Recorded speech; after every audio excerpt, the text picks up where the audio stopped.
সংবাদ সবাইকে স্বাগত জানাচ্ছি। আমি ফিরোজ তোহা। শুরুতেই সংবাদ শিরোনাম জানিয়ে দেব এই মুহূর্তে হাতে পাওয়া সর্বশেষ গুরুত্বপূর্ণ আপডেট। আন্তর্জাতিক সংবাদ।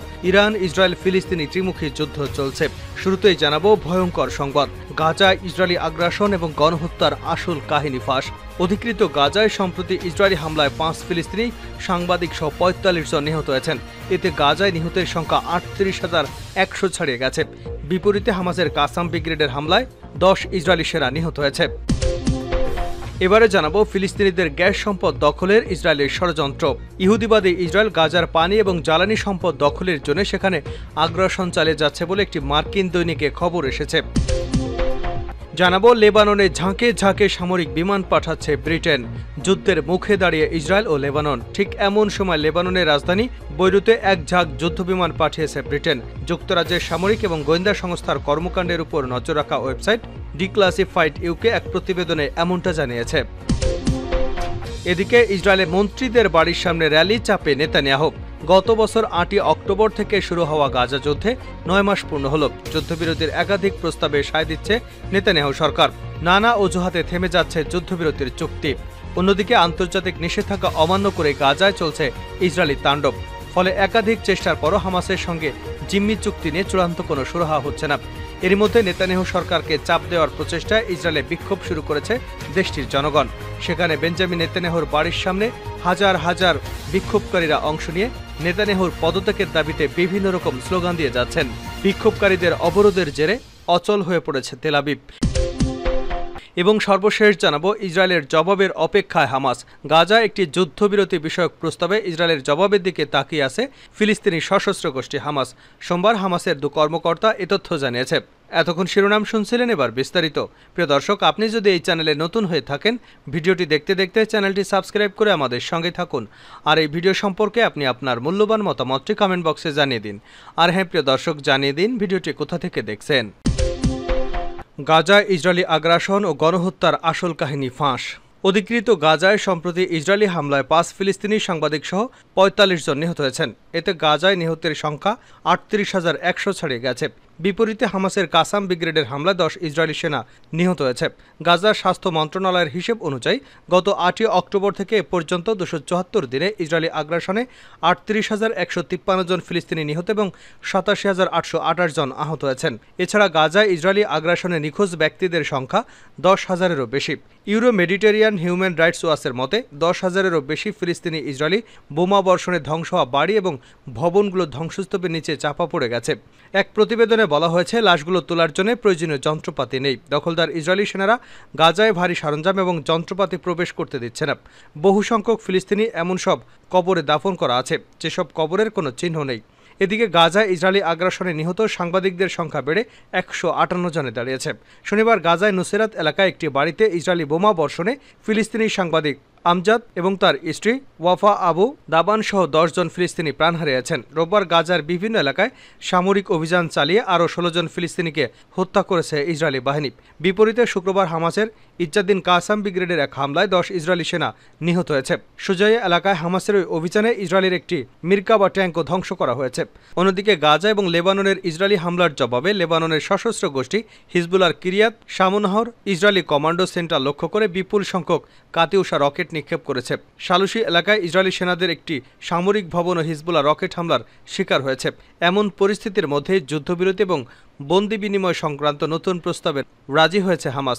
প্রথম পর্যায়ের যুদ্ধবিরতির পর ১৬ দিন ধরে গাজায় মানবিক ত্রাণ সামগ্রী সরবরাহ এবং ইসরায়েলি সেনাদের পিছু হটার বিষয়কে সুনিশ্চিত করতে হবে বলে মধ্যস্থকারীদের জানিয়েছে গোষ্ঠীটি। এর আগে বাইডেনের প্রস্তাবের জবাবে হামাস বলেছিল, শুরুতে ইসরায়েলকে নিশ্চয়তা দিতে হবে যে যুদ্ধবিরতি কার্যকর হওয়ার পর ইসরায়েল আর যুদ্ধ শুরু করবে না। এ বিষয়ে হামাস অটল ছিল। কিন্তু এখন হামাস বলছে ৬ সপ্তাহের প্রথম ধাপের যুদ্ধবিরতির পর দ্বিতীয় ধাপের আলোচনার সময় ইসরায়েল আবার যুদ্ধ করবে না এমন নিশ্চয়তা দিতে হবে। এক বিবৃতিতে গাজায় যুদ্ধ পরবর্তী যে কোনো সম্ভাব্য পরিকল্পনায় ফিলিস্তিনি জনগণের ইচ্ছার বিরোধী যে কোনো পদক্ষেপ মেনে নেওয়া হবে না বলেও হুঁশিয়ারি দিয়েছে হামাস। ফিলিস্তিনিদের গ্যাস সম্পদ দখলের ইসরায়েলি ষড়যন্ত্র। ইহুদিবাদী ইসরায়েল গাজার পানি এবং জ্বালানি সম্পদ দখলের জন্য সেখানে আগ্রাসন চালিয়ে যাচ্ছে বলে একটি মার্কিন দৈনিকে খবর এসেছে। গাজার পানি এবং জ্বালানি সম্পদ দখলের জন্যই ইসরায়েল সেখানকার ভবনগুলো এবং অবকাঠামোগুলো ধ্বংস করছে এবং চালিয়ে যাচ্ছে গণহত্যা, যাতে ফিলিস্তিনিরা গাজা ছেড়ে চলে যেতে বাধ্য হয়। আর এভাবে ইসরায়েলিরা পুরো গাজার উপর দখলদারিত্ব কায়েম করে সেখানকার সম্পদ লুট করতে চায়। এদিকে ইসরায়েলের একজন সাবেক সংসদ সদস্য বলেছেন, গাজার যুদ্ধ ইসরায়েলের জন্য বড় ধরনের ক্ষতির কারণ হয়ে দাঁড়াবে। গাজায় যুদ্ধবিরতি প্রতিষ্ঠার সময় ঘনিয়ে এসেছে বলে ওই সংসদ দাবি করেছেন। ইসরায়েল গাজায় তেমন কোনো ঘোষিত লক্ষ্য অর্জন করতে পারেনি। যুদ্ধ বন্দি বিনিময়ের বিষয়টি নানা ছাড় আদায়ের মাধ্যমে, এমনকি তার যুদ্ধ অবসানের মাধ্যমেও বলে তিনি মন্তব্য করেছেন। তিনি বলেন, ইসরায়েল নিজেই অন্যদের চেয়ে বেশি মাত্রায় এটা বুঝতে পারছে যে সময় ইসরায়েলের অনুকূলে যাচ্ছে না। লেবাননে ঝাঁকে ঝাঁকে সামরিক বিমান পাঠাচ্ছে ব্রিটেন। যুদ্ধের মুখে দাঁড়িয়ে ইসরায়েল ও লেবানন। ঠিক এমন সময় লেবাননের রাজধানী বৈরুতে এক ঝাঁক যুদ্ধবিমান পাঠিয়েছে ব্রিটেন। যুক্তরাজ্যের সামরিক এবং গোয়েন্দা সংস্থার কর্মকাণ্ডের উপর নজর রাখা ওয়েবসাইটের ডিক্লাসিফাইড ইউকে এক প্রতিবেদনে এমনটা জানিয়েছে। ওয়েবসাইটের তথ্য অনুযায়ী, গাজায় বোমা হামলা শুরুর পর লেবাননের রাজধানী বৈরুতে ৮০টিরও বেশি সামরিক পরিবহন বিমান পাঠিয়েছে ব্রিটেন। সবগুলো বিমানই সাইপ্রাস থেকে উড়ে গেছে। কয়েক সপ্তাহ আগে এই সাইপ্রাস ঘিরেই উত্তপ্ত হয়ে উঠেছিল মধ্যপ্রাচ্য পরিস্থিতি। ইসরায়েল বলেছিল তারা সাইপ্রাস থেকে লেবাননে হামলা চালাবে। এরপর সাইপ্রাসে হামলার হুমকি দিয়েছিল লেবাননের প্রতিরোধ যোদ্ধারা। সাইপ্রাসের আক্রোতিরিতে ব্রিটিশ বিমানবাহী ঘাঁটি রয়েছে। এটি বৈরুত থেকে মাত্র ১৫০ মাইল দূরে উড়ে যেতে লাগে মাত্র ৪৫ মিনিট। গেল অক্টোবরে গাজায় ইসরায়েলি আগ্রাসন শুরুর পর থেকেই লেবাননে সামরিক বিমান পাঠানো শুরু করে ব্রিটেন। গেল এপ্রিলে বৈরুতে ২৫টি যুদ্ধবিমান পাঠায় দেশটি। মে মাসেও একই পরিমাণ যুদ্ধবিমান পাঠিয়েছে ব্রিটেন। জুন মাসেও অন্তত ১৪টি যুদ্ধবিমান পাঠানোর খবর দিয়েছে ডিক্লাসিফাইড ইউকে। সব মিলিয়ে গেল অক্টোবর থেকে ৮৪টি যুদ্ধবিমান বৈরুতে পাঠিয়েছে ব্রিটেন। ব্রিটেনের যুদ্ধবিমান হঠাৎ করে লেবাননে পাঠানোর কারণ এখনও স্পষ্ট নয়। একটি প্রতিরক্ষা সূত্র ডিক্লাসিফাইডকে জানিয়েছে, সিনিয়র মিলিটারি এঙ্গেজমেন্ট সুবিধা দেওয়া প্রাথমিকভাবে এসব বিমান পাঠানোর উদ্দেশ্য। যদিও ব্রিটিশ প্রতিরক্ষা মন্ত্রণালয়ের মুখপাত্র জানিয়েছেন, লেবাননের সশস্ত্র বাহিনীকে সহায়তা দেওয়া এবং দেশটির নিরাপত্তা নিশ্চিতে যুক্তরাজ্য প্রতিশ্রুতিবদ্ধ। তবে যুদ্ধবিমান পাঠানো নিয়ে ব্রিটেন অতিরিক্ত গোপনীয়তা দেখাচ্ছে। গত কয়েক সপ্তাহ আগে ব্রিটিশ রয়্যাল এয়ারফোর্সের ২টি বিমান ইসরায়েলে অবতরণ করে। লেবাননের উড়ে আসা ব্রিটিশ বিমানবাহীর প্রায় সব বিমানই ভয়েজার্স কেসি মার্ক ২। ইসরায়েলি মন্ত্রীদের বাড়ির সামনে র্যালি চাপে নেতানিয়াহু।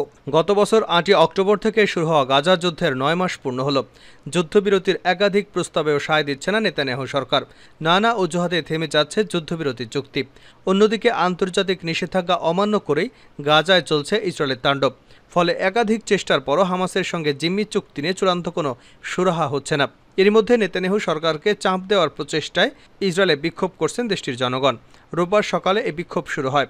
এ সময় বিক্ষোভকারীরা সড়ক অবরোধ সহ সরকারি মন্ত্রীদের বাড়ির সামনে র্যালি করেন। ইসরায়েলি মিডিয়া অনুসারে ৭ই অক্টোবর ইসরায়েলের ফিলিস্তিনি সশস্ত্র গোষ্ঠী হামাসের করা হামলার সময় স্থানীয় সময় সকাল ৬টা ২৯ বিক্ষোভ শুরু হয়। বিক্ষোভ চলাকালীন শহরে ব্যস্ত সময় সারা দেশের প্রধান মোড়গুলোতে সড়ক অবরোধ করে রাখেন বিক্ষোভকারীরা। দেশটির নাহালাল, সিজারিয়া, বিলু এবং রা আনানা, হারজালিয়া সহ প্রধান মোড়ে বিক্ষোভ অনুষ্ঠিত হয়েছিল।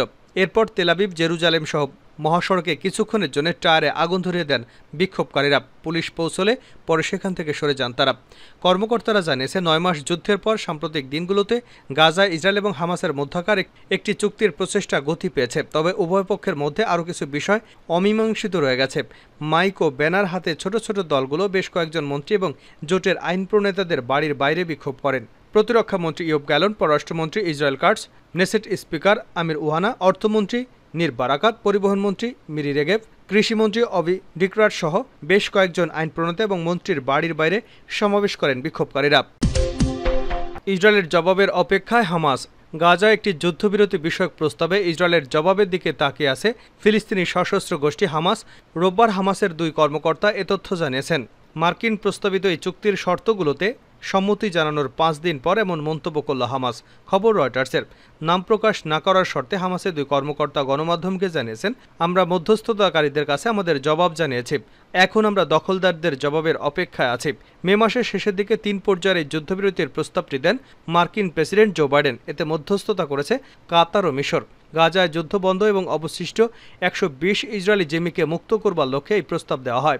এ বিষয়ে এক ফিলিস্তিনি কর্মকর্তা বলেছেন, ইসরায়েল কাতারের সঙ্গে আলোচনা করছে।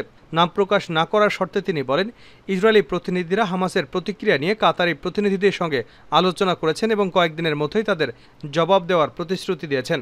তবে এ বিষয়ে ইসরায়েলি সরকারের পক্ষ থেকে তাৎক্ষণিক কোনো মন্তব্য পাওয়া যায়নি বলে জানিয়েছে রয়টার্স।